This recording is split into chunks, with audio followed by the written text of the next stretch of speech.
तुमचं सर्वांचं शिवतीर्थ किल्ला रायगडावरती सरशी स्वागत आहे बघा. हा राजधानीचा रायगड किल्ला पाहिला तर नसेल पाहिला तर रायगडाची प्रत्यक्ष ओळखणे भेट.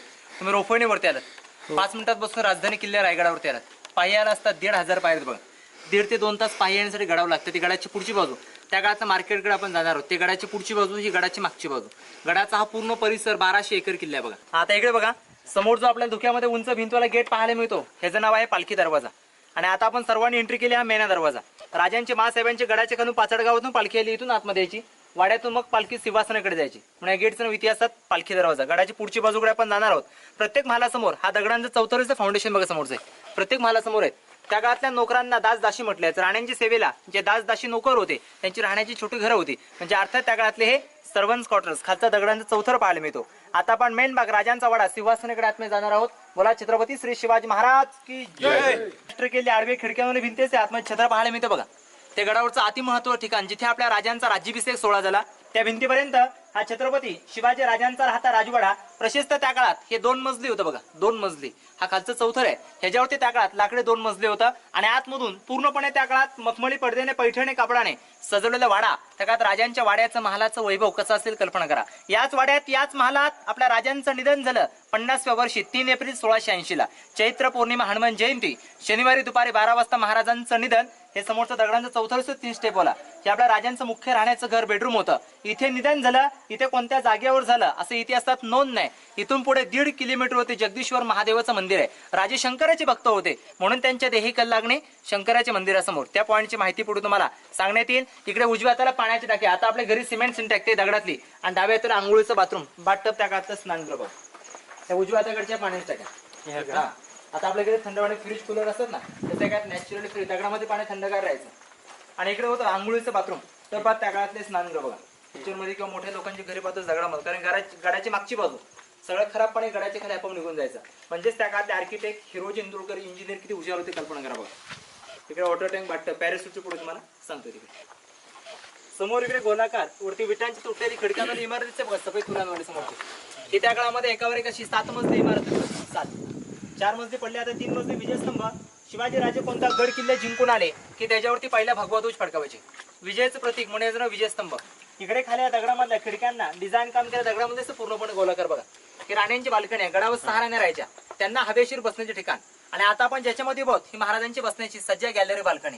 आपल्या घराची पुढच्या बाजूला असते ना त्याची गडाची फ्रंट साईड पुढची बाजू राजा हवेशीर किंवा टेहळणीसाठी ती बसायला यायचे. आणि त्या काळात या मनोऱ्यांमध्ये एकाच वेळेस 360 दिवे पंत्या लावल्याचे आपण दीपावळीत लावतो ना. आणि आतमधून मखमली पडद्याने पैठणी कापडाने सजवलेले मनोरे. या मनोऱ्यांचं वैभव पाहून राजांचं वैभव कसं असेल याची त्या काळामध्ये कल्पना केली जायची. समोर खाली प्रशस्त मोठं तलाव खाली पाहायला मिळतं बघा. हे गंगासागर तलाव आहे. अशा गडावरती मोठी पाण्याची 11 तलाव आहेत. 84 मोठे हौद आहेत. म्हणजे यातूनच दगड काढून हे बांधकामाला वापरले. लोकांना पिण्याकरता पाणी मिळालं. बांधकामाला दगड मिळाले बघा. शिवाजी राजांच्या राज्याभिषेकाला काशीच्या गागाभट्टाने 7 नद्यांचं पाणी आणलेलं.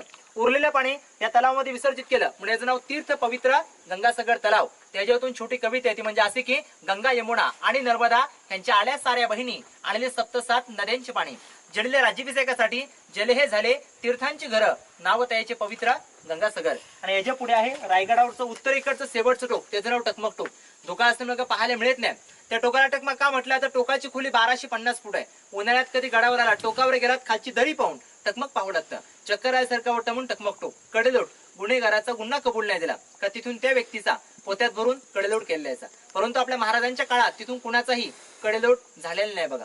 एक दंतकथा घडलेली आहे. महाराज दररोज त्या टोकावर मासाहेबांचं दर्शन घ्यायला जायचे. रस्त्यामध्ये पाचडगाव बोर्ड लागलं. मासाहेब पाचडगावात राहायचे. पाचडगावमध्ये ठरलेल्या वेळाप्रमाणे घंटानात बेल झाली की मासाहेब वाड्याच्या बाहेर यायच्या. महाराजच्या टोकावरून मुजरा करायचे. एक दिवस महाराज मुजरा करून परत फिरताना महाराजांच्या अंगावर छत्र पकडणारा एक सेवक होता. छत्र पकडणारा जोराची हवा आली तसं वरती उडून गेला. महाराजांना म्हटलं महाराज वाचवा. महाराज म्हटले तू फक्त छत्राचा धंदा सोडू नको. त्याने महाराजांची आज्ञा बाळगली. जशी छत्रातली हवा कमी होत गेली तस तो खाली सुखरूप जाऊन एका छोट्या गावात उतरला. उतरल्यामुळे गावाचं नाव ठेवलं इतिहासामध्ये छत्री निजामपूर गाव. त्या व्यक्तीला बक्षीस दिलं. पालखीत बसून त्या व्यक्तीला रायगडावर आणणे. तर मी कल्पना करा त्यावेळेची छत्री किती मजबूत असेल. म्हणजे त्या काळापासून पॅरिटचा शोध लागलेला. टोकाचे खाली गाव छत्री निजामपूर.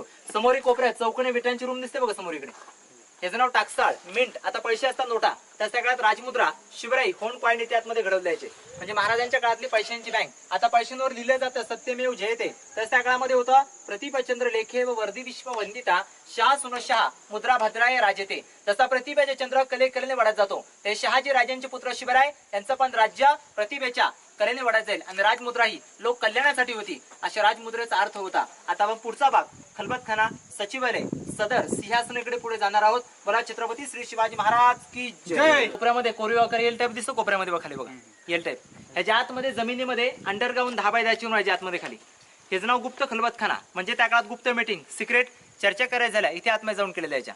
गुप्तहेर होते बहेरची नाही, गावांच्या गडकिल्ल्यांच्या बातम्या महाराजांना सांगायची. या कानाची बातमी या कानाला कळू नये, ते सिक्रेट रूम. आता अंधार आहे त्यामुळे आपण आतमध्ये जाणार नाही. आणि आता आपण ज्या चौथऱ्यावर उभं समोर तिकडे आडवी खिडक्यांवर भिंत पाहायला मिळते बघा.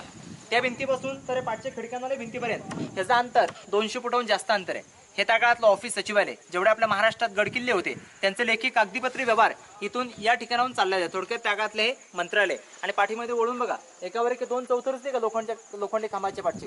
जसा दिल्लीच्या लाल किल्ल्यावर दिवाणे आम, दिवाणे खास ऐकून वाचून माहिती असेल, तसं त्याला मराठीमध्ये सदर म्हटलं जातं. लोकांनी तिथे न्याय दिला जायचा. त्या काळात न्यायालय, सुप्रीम कोर्ट, दिवाणे खास, खास लोकांची मिटिंग, दिवाणे आमकडे. आपण दरबारात सिंहासनाकडे पुढे जाऊया. महत्वाच्या ठिकाणावरती आणि जागेवरती आलं बघा. तिथे आलो की आपलं मन समाधान होतं बघा. समोर लक्ष द्या, समोरचं जे आपल्याला छत्र पाहायला मिळते समोरचं बघा. या छत्राला इतिहासामध्ये आता मेघडंबरी म्हटलं बघा. 5 मीटरचं पंचधातूचं. 1985 ला मेघडंबरी छत्राची स्थापना भारताचे 7वे राष्ट्रपती डॉक्टर ज्ञानेधर सिंग यांच्या हस्ते मेघडंबरी छत्राचं उद्घाटन झाले बघा. आतमध्ये जो आपल्याला हार घातलेला पुतळा पाहायला मिळतो बघा. आता 6 जून 2009 मध्ये बसवलाय. युवराज छत्रपती संभाजी राजे भोसले कोल्हापूरचे शिवरायांचे वारसदार यांनी पुतळा बसलाय बघा. पूर्वी असंच त्या काळामध्ये इथे 32 मण सोन्याचं सिंहासन होतं. 32 मणाचं. एक मण म्हटलं की 40 किलो. असंच त्या काळामध्ये इथे 1280 किलो वजनाचं सोन्याचं सिंहासन होतं. 1280 किलोचं. औरंगजेबाद सरदार जुल्फिकार खान टोपांना होतं इतिगत खान, त्याने 32 मण सोन्याचं सिंहासन 3 नोव्हेंबर 1689 ला घनाचे घाव करून वितळून लुटून नेला. आता फक्त आपल्याला पंचधातूचं इथे छत्र पाहायला मिळतं. आणि इथेच आपल्या राजांचा राज्याभिषेक सोहळा 6 जून 1674 ला शनिवारी सकाळी पहाटे 5 ला. तो हा पूर्णपणे राजसभा म्हणजेच राज दरबार आहे. त्या काळात राजांच्या राज्याभिषेकाच्या आनंदाच्या सोहळ्याला इथे 6000 लोक आले होते बघा. आतमधून मखमली पडद्याने पैठणी कापडाने सजवलेला हा दरबार. त्या पैठणी कापडातील मशिल्याच्या उजेडातील त्या काळातील 6000 प्रजा जनता कशी वाटत असेल थोडीशी कल्पना करा. तुम्ही सर्वांनी राजांच्या राज्याभिषेकाचं छायाचित्र पोस्टर नक्की पाहिले असेल. छायाचित्रामध्ये एक टोपी काढून जी व्यक्ती व्हाईट कलरची राजांना मानाचा मुजरा करताना, तो आहे इंग्रजांचा वकील. त्याचं नाव हेनरी ऑक्झिटन. पायी चढून रायगडावरती आलं बघा. समोरूनचे गेट दिसते बघा.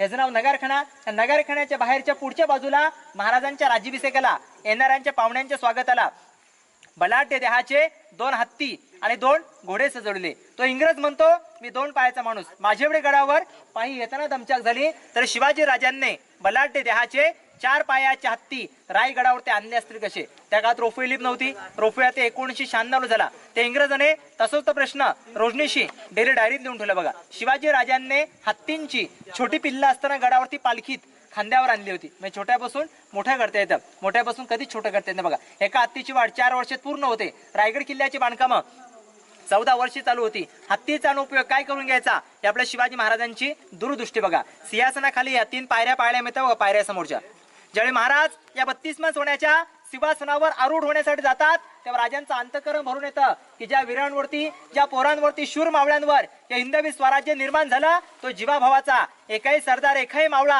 राजांच्या राज्याभिषेकाच्या आनंदाच्या सोहळ्याला राजसभेत हजर दिसत नव्हता. कारण लढाईमध्ये वीर मरण पावले होते. राजा आऊसाहेबांना म्हणजे ऑल महाराष्ट्रात मोठ्या पोस्टर होते, बॅनर होते, नेटमध्ये पाहतो ना, तो आपल्या शिवाजी महाराजांचा पुतळा बघा. शिल्पकार आहेत गणेश पाटकर आणि सहस्त्रबुद्धे मुंबईचे. या 2 शिल्पकारांनी पुतळा घडवला 1974 ला बघा. इंदिरा गांधी, यशवंतराव चव्हाण यांच्या हस्ते पुतळ्याचं उद्घाटन झाले बघा. वरचं चित्र आता बसलं 2/6/2012 उदयनराजे भोसले साताऱ्याचे शिवरायांचे 13 वारसदार आणि सांगलीचे शिवप्रतिष्ठानचे अध्यक्ष संभाजी भिडे गुरुजी यांच्या वतीने छत्राचं उद्घाटन झालं. आणि आता आपण सर्वजण ज्या मैदानावरती बघ याचं नाव होळी समाळ. आता आपण शिमग्यात होळं होतं मार्च महिन्यात, तशी ते पहिली होळी पेटवली जायची. मग आजूबाजू गावांच्या गडकिल्ल्यांच्या वस्त्यांच्या वाड्यांच्या होळ्या पेटवल्या जायच्या. महाराज होळीमध्ये नारळ टाकायचे. जो बहादर आगीतून हाताने नारळ काढेल त्याला 1.25 किलो सोन्याचा हातातला कडा, डोक्यातला फेटा आणि घोडा बक्षीस द्यायचे. आणि ही गडाची पुढची बाजू तुम्ही 1,500 पायऱ्या चढून आला असतात इथे वरती. समोर तिकडे कोपऱ्यात खिडकी धरून दिसते पलीकडे बघा हत्तीखाना. महाराजांच्या राज्याभिषेकाला गडावर त्या काळात 2 छोट्या हत्तींची पिल्ला आणली होती. त्यांचं हे पालन पोषण करण्याचं रूम. आणि ही दूरवर पसरलेली इमारत दिसते का समोर बघा, ही समोरची, ही त्या काळातली प्रसिद्ध अशी बाजारपेठ, सुपर मार्केट, त्या काळातलं बिग बाजार बघा. 800 फूट लांब आहे, 40 फूट रुंद, 44 दुकानात घोड्यावरती बसून बाजार खरेदी केला जायचा. आणि ह्याला राजांचा राजमार्ग म्हटलं जातं. इथून आपल्या राजांच्या राज्याभिषेकाची मिरवणूक हत्तीच्या अंबारीत बसून, समोरचं मंदिर दिसतं बघा, जगदीश्वर महादेवाचं शंकराचं मंदिर आहे. इथून पाहिले तर मशीद सारखं दिसतं. त्या काळात गडावर मोगल सत्ता आल्या, त्यांना वाटायचं आपलं मशीद लांबून नतमस्तक व्हावं, तोडफोड करू नये, पण मंदिराचा आकार डिझाईन बाहेरून मशीद सारखी, आतमध्ये मात्र शिवलिंग, शंकराची पिंड, मंदिराच्या एवढ्या गोलाकार घुमट, महाराजांची समाधी आणि महाराजांच्या समाधीच्या पाठीमागे वाघ्या पुत्राची समाधी आहे बघा. वाघ्याविषयी सध्या आता महाराष्ट्रात वादंगाचं ऐकून वाचून माहिती असेल. काही इतिहासकारांचं म्हणणं शिवाजी राजांच्या विश्वासू पुत्राने महाराजांच्या जळते चितेत उडी मारली म्हणून समाधी तिथे, आणि काही इतिहासकारांचं म्हणणं आहे महाराजांचा पुत्रा नव्हता. आता होतं की नव्हतं इतिहासकार संशोधन करून काढतील. मंदिर आणि समाधीच्या मध्ये आता आपण या नगरखान्यातून बाहेर आलो. तसं नगरखान्यात 2 नंबर पायरीवरती ज्या व्यक्तीने स्वतःचं घरदार विकून 14 वर्षात स्वराज्याची राजधानी रायगड किल्ला बांधला, त्या इंजिनियरचं नाव हिरोजी इंदुरकर. महाराज म्हटले काय बक्षीस हवंय? हिरोजी म्हणतात, राजे, राजधानीच्या रायगडावरती आम्ही जगदीश्वराचं मंदिर बांधलेल्या गडावर जी बांधकामं केली, ही जगदीश्वराचे चरणे अर्पण करत आहेत. राजे, जाता येता तुमच्या उजव्या पायाचं पर्श राजे माझ्या नावाच्या पाठीला सतत पर्श व्हावा, म्हणून मी तिथे नावाची पाठी मागत आहे. सेवेच्या ठाई तत्पर हिरोजी इंदुरकर. राजांनी हिरोजींना विचारलं, तुमच्या बांधकामाची गॅरंटी काय? हिरोजी म्हणतात, राजे, जोपर्यंत या पृथ्वी तलावर सूर्य चंद्र तारे तळपत आहेत तोपर्यंत हिरोजीने केली गडावर ही दगडी बांधकाम भक्कम टिकून राहतील. लाकडी होतं तेवढं सगळं जळून गेलं त्याचं गॅरंटी पत्र होतं बघा. शेवटचे 4 शेर सांगतो बघा. घासल्याशिवाय धार नाही तलवारीच्या पातीला, आणि शिवाय चरित्राशिवाय अर्थ नाही महाराष्ट्राच्या काळ्या मातीला. अंधार झाला पाहता दिवा पाहिजे या महाराष्ट्राच्या भूमीला. पुन्हा एकदा जिजाऊंचा शोभा पाहिजे. जर जिजामाता तुम्ही जन्माला आल्या नसत्या तर दिसती नसती अंगणामध्ये तुळस, आणि राजे तुम्ही जन्माला आला नसतात तर दिसते नसते मंदिरांवरचे कळस. तांदूळ शिजल्यानंतर भात म्हणतात, अंधाराला रात्र म्हणतात. या महाराष्ट्रात राहून शिवाजी राजांना जे विसरतात त्याला खरोखर सर्वजण हिजड्याची जात म्हणतात. बोला छत्रपती श्री शिवाजी महाराज की जय.